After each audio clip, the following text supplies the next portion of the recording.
Look at the new vocabulary chipper chat on Super Duper's Digital Library. Now you can target challenging vocabulary skills while playing a game your students already love. Start by adding a student and selecting a topic to target during the game. In addition to the menu options in the original chipper chat, select Pick Card to be able to choose a specific card for personalized instruction. Click Next. Select a card to be presented to the student. Click Card if you would like to present another card within the same turn. Close out at any time to continue gameplay.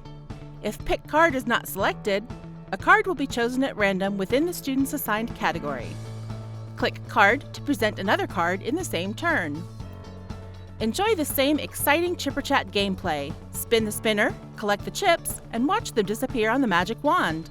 The first player to fill their board, or has the most chips at the end of the session, wins. Thank you for using the Super Duper Digital Library. We hope this helps you reach your therapy goals.